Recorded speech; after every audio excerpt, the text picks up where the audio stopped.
김건희 관련 논란이 끊이지 않는 것뿐 아니라 아예 녹취록과 같은 증거도 함께 등장하며 파장이 더욱 커지고 있는 것 같습니다. 그래서 그런지 대통령실을 비롯한 정부 여당에서 두 눈을 의심할 만한 장면이 나오고 있습니다. 국힘은 막고 싶었겠지만 이미 늦었습니다. 진정한 대한민국을 위해 민주시민TV는 계속 싸워나가겠습니다. 구독과 좋아요를 통해 여러분도 부디 힘을 실어주셨으면 좋겠습니다. 여러분의 성원에 감사드리며 오늘 소식을 전해드리겠습니다. 대통령실이 더불어민주당 등 야권이 강행 처리한 김건희 여사 관련 의혹과 해병대 최상병 사망사건 수사 외압 의혹에 대한 특별검사법안이 위헌 여지가 있다고 비판한 것으로 확인됐습니다. 그러면서 윤석열 대통령이 거부권을 행사할 수밖에 없다는 입장을 내놨습니다. 이번에도 결국 거부권을 행사하겠다는 겁니다. 제정신이 아닌 것이죠. 대통령실 관계자는 이날 용산청사에서 기자들과 만나 두 특검법을 비판했습니다. 야당이 추천한 2명의 특검 후보 중에서 대통령이 임명하고 임명하지 않으면 연장자가 임명된 것으로 간주, 155명 대규모 인력 투입으로 인한 과잉 수사 우려, 수사 중 브리핑 규정으로 인한 피의 사실, 수사 내용 유출 우려 등을 지적했는데요. 이 관계자는 그러면서 헌법상 3권 분립 원칙을 위반해 대통령의 임명권을 침해하는 것이라며 정치적 중립성과 공정성을 담보하는 게 불가능하고 고소고발인이 수사기관과 담당자를 이미 선택할 수 없게 한 현행 사법 시스템을 훼손하는 것이라고 비판했습니다. 대통령실은 각 특검법별로는 먼저 김건희 특검법의 경우 지난 1월 폐기된 특검법에 담겼던 수사 대상 3개 사건을 최근 제기된 의혹들까지 포함해 8개 사건으로 늘어난 점을 지적했습니다. 이미 검찰 수사가 진행 중이거나 의혹 제기에 불과한 건까지 끼워 넣은 건 무리수라는 것입니다. 그리고 최상병 특검법에 대해선 앞서 2차례나 제2호구대 폐기됐고 경찰 수사 결과와 국회 청문회를 통해 외압 근거가 거의 없다는 점이 드러났으며 고위공직자범죄수사처에서도 별도 수사 중임에도 또다시 추진하는 것이라는 점을 부각하며 불공정 수사 우려가 크다는 지적을 내놨는데요. 국민들에게 공감하지 못하는 건 여전합니다. 대통령실은 또한 두 특검법과 함께 국회 본회의 문턱을 넘은 지역사랑상품권법 개정안에 대해서도 위헌 소지가 있는 부분을 지적했습니다.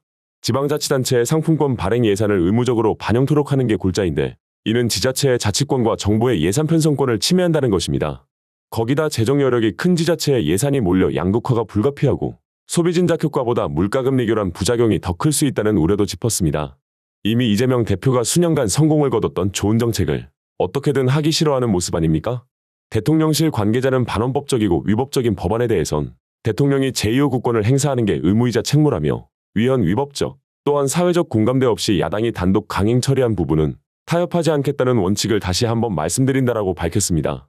이것저것 핑계댈 필요도 없이 그냥 일하기 싫다고 말하는 게 빠를 것 같습니다.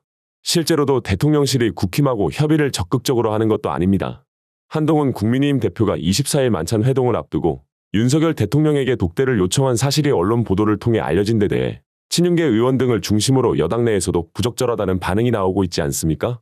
친윤계 김재원 최고위원은 23일 KBS 라디오 전격시사 인터뷰에서 사전에 공개가 됨으로써 양쪽 다 부담스러운 상황이 된 것은 좀 안타까운 일이라고 말했고요.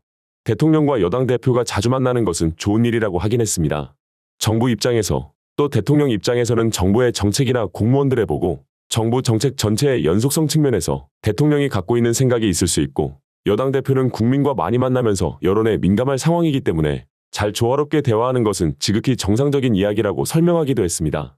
그러나 통상적으로 대통령과 만나서 이런 대화가 있었다고 추후에 공개를 하면 훨씬 더 신뢰성도 높아지고 좋아질 텐데 사전에 공개가 되는 것은 약간 이례적인 일이라고 지적했습니다.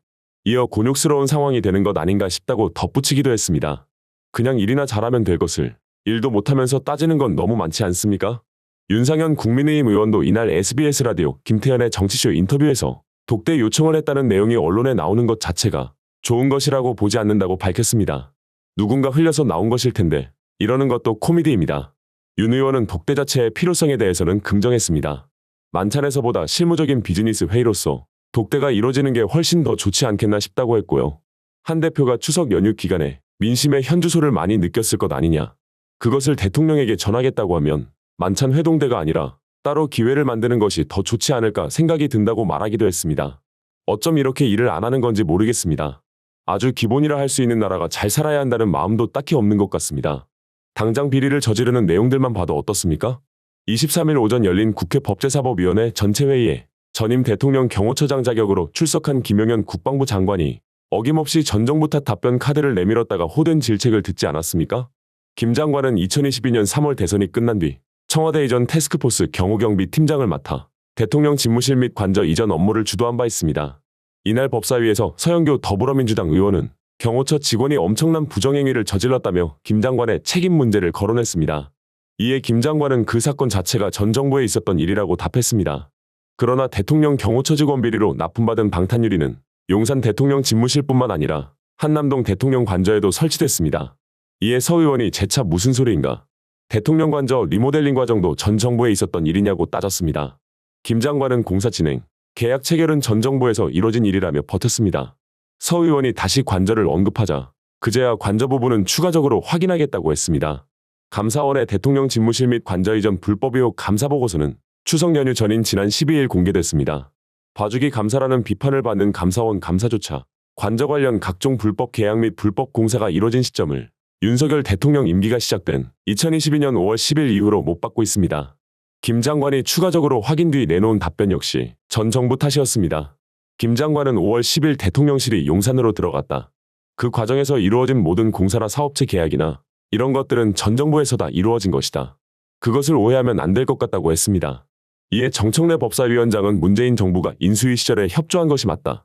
그렇다고 관저에 문제가 생기면 입찰비리가 있으면 문재인 대통령이 책임져야 하느냐고 따졌습니다. 결국 김 장관은 계약 자체는 행안부에서 했다. 행안부에 알아봐야지. 저한테 얘기할 사안은 아니다라고 했고요.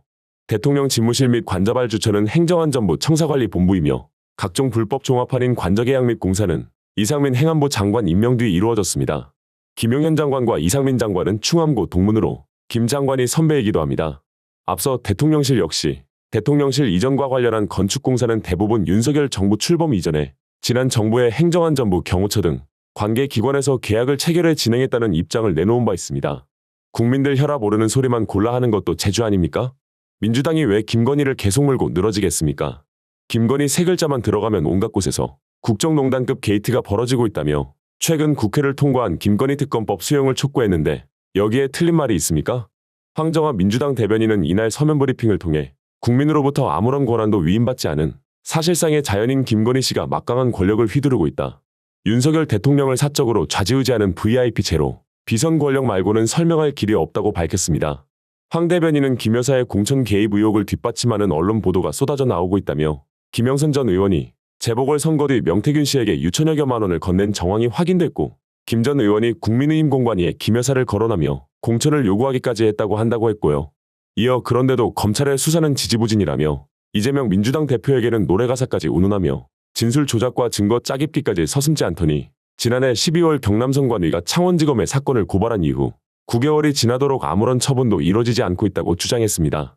황 대변인은 지난 5월 윤석열 김건희 직할 친위대를 만들기 위해 서울중앙지검장을 갈아치울 때 윤 대통령의 징계를 반대하던 정유미 대검 공판송무부장을 창원지검장에 앉힌 것이 우연의 일치인가라고도 반문했습니다. 불공정이란 게 뭔지를 제대로 보여주는 자들이 이에 대한 비판을 하면 근거 없는 프레임이라고 규정합니다. 정말로 근거 없는 프레임이었다면 시간이 흐르면서 진실이 드러나 잠잠해져야 했을 민심이 왜 총선에서 심판을 내렸으며 그 기조가 이제는 왜 탄핵까지 가고 있겠습니까? 답은 누구보다도 정부 여당이 잘 알고 있습니다. 그런데도 아직도 이 꼴이라는 건 현실을 애써 부정하고 싶은 것뿐인 거죠. 오늘 준비한 소식은 여기까지입니다. 영상이 유익하셨다면 구독과 좋아요를 한 번씩 부탁드리겠습니다. 민주시민TV는 언제나 여러분과 함께하겠습니다. 시청해주셔서 진심으로 감사드립니다.